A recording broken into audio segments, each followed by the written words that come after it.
Next question है sixth. इसमें देखिए क्या कह रहा है। Find the equation of the planes that passes through the 3 points.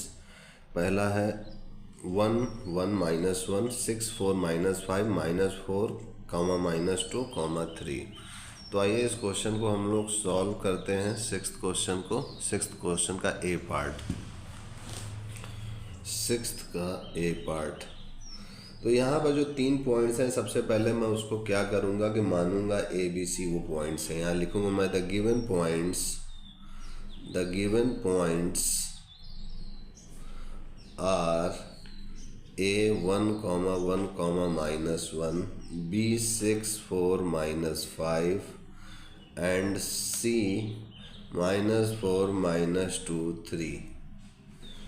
अभी ये जो है इसका जो है सबसे पहले हमें जो है पता करना है कि find the equation of the plane जो कि पास कर रहे हैं इन 3 पॉइंट्स है। तो सबसे पहले इन 3 पॉइंट्स का मैं डिटरमिनेंट्स निकाल के चेकआउट करूँगा कि कहीं ये कॉलिनियर तो नहीं है। तो इसको चेकआउट करने के लिए मैं इसको डिटरमिनेंट के फॉर्म में लिखूँगा। तो यहाँ लिखूँगा firstly check the condition of collinear. ठीक है, तो ये मैंने डिटरमिनेंट का सिंबल बना दिया है। यहाँ पर मैं लिखूँगा 1 1 -1 6 4 -5 -4 -2 3। ये हो गया मेरा। अब मैं इसको सॉल्व करूँगा तो ये 1 हो गया। यहाँ से सॉल्व करूँगा 4 3 = 12 5 2 = 10 माइनस प्लस फिर ये माइनस हो जाएगा। और फिर मैं आगे बढ़ता हूँ। यहाँ पर मेरा 1 है, यहाँ -1 लगा दूंगा मैं। डिटरमिनेंट आप पढ़े ही होंगे, मैं पढ़ा चुका हूँ। अब उसमें देखिए 6 3 = 18 हो गया मेरा, और यहाँ पर -5 4 = 20 हो जाएगा। फिर आगे मैं बढ़ूँगा, दिस इज़ -1 ब्रैकेट। यहाँ से मैं देखूँ तो 6 2 = 12 यानी -12 है ये, और 4 4 = 16 माइनस, और इधर से माइनस प्लस हो जाएगा 16। तो इसको अगर मैं सॉल्व करता हूँ तो यहाँ से तो 2 आ गया मेरा, यहाँ से आ जाएगा -2 × -1 तो +2, और यहाँ से मैं चेक करूँगा तो -4 आ जाएगा। तो जी हाँ, ये 0 आ चुका है। तो 0 आने का मतलब है कि ये जो तीनों पॉइंट्स हैं आपके ये कॉलिनियर होंगे। तो यहाँ लिखूँगा since ABC are collinear points, there will be infinite number of planes passing through the given points।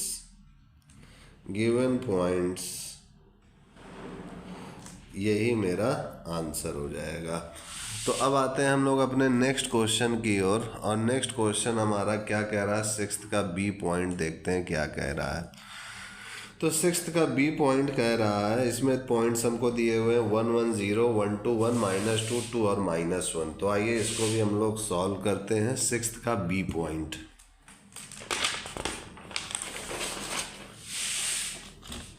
तो ये हो जाएगा मेरे पास सिक्स्थ का बी पॉइंट में मान लेता हूँ उसी तरीके से कि 3 पॉइंट्स हैं। The given points R A हो गया मेरा 1 1 0, बी हो जाएगा मेरे पास 1 2 1, और सी हो जाएगा मेरा -2 2 -1। तो सबसे पहले मैं फिर से इसकी भी कंडीशन ऑफ कॉलिनैरिटी चेक करूँगा। तो यहाँ लिखूँगा firstly check the condition of collinearity. ठीक है, तो ये यहाँ से इसकी कंडीशन ऑफ कॉलिनैरिटी चेक करने के लिए डेट इज, मैं ये डिटरमिनेंट का सिंबल बनाया। यहाँ पर सबसे पहले x1 y1 z1 लिखूँगा, ऊपर 1 1 0, फिर x2 y2 z2 यानी 1 2 1, फिर x3 y3 z3 यानी -2 2 और -1।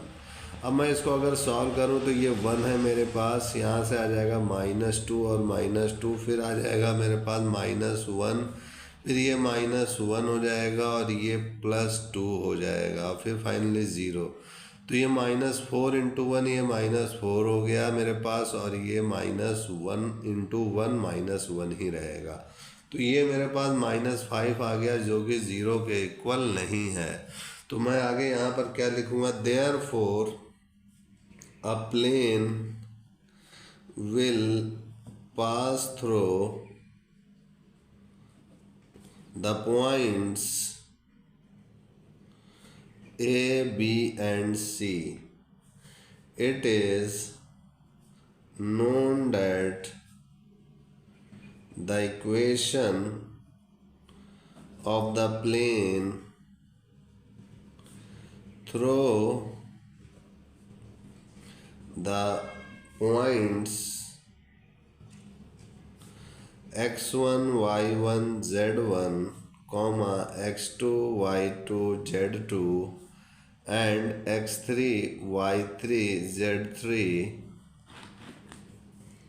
is, ये हो जाएगा मेरे पास x minus x1 y minus y1 z minus z1 x2 minus x1 y2 minus y1 z2 minus z1, और ये हो जाएगा x3 minus x2 y3 minus y2 z3 minus z2। This is equal to 0। अब मैं यहाँ पर इनकी original values को क्या करूँगा, पुट आउट कर दूँगा।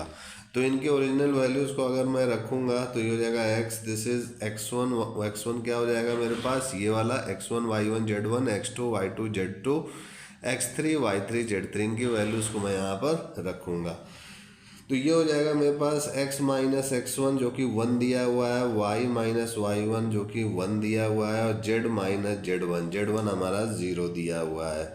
फिर आगे बढ़ते हैं हम लोग। अब यहाँ पर मैं करूँगा x2 माइनस x1, तो x2 मेरे पास है 1 और x1 भी 1 है, तो ये 1 माइनस 1 हो जाएगा। y2 माइनस y1 करूँगा तो 2 माइनस 1 हो जाएगा। z2 माइनस z1 करूँगा तो देखिए मैं यहाँ से लिख रहा हूँ, ये z2 हो गया, ये z1 हो गया, तो ये 1 माइनस 0 हो जाएगा। तो यहाँ पर मैंने लिख दिया 1 माइनस 0। उसी तरीके से यहाँ पर अगर मैं देखूँ x3 माइनस x2 करूँगा तो -2 और -1 हो जाएगा। यहाँ पर आप समझ रहे होंगे, -2 -1, फिर ये 2 -2 हो जाएगा, और फाइनली 2 -2 के बाद ये -1 और -1 हो जाएगा। तो ये हो जाएगा मेरे पास -1 कॉमन नहीं है। अब इनको अगर मैं सॉल्व करूं आगे एक स्टेप और, तो ये तो x -1 ही रहेगा, ये y -1 रहेगा, ये z हो जाएगा। 1 -1 0 हो गया मेरे पास, और 2 -1 1 1 -0 1 हो गया। -2 -1 -3 2 -2 0 -1 -1 -2, दिस इज इक्वल टू 0। अब मैं इसको सॉल्व करूं अगर आगे, तो ये x -1 ब्रैकेट दिस इज -2 और दिस इज -0, फिर minus this is y -1 bracket this is 0 और दिस इज +3, फिर आगे बढ़ूँगा तो +z, this is 0 this is +3 is equal to 0।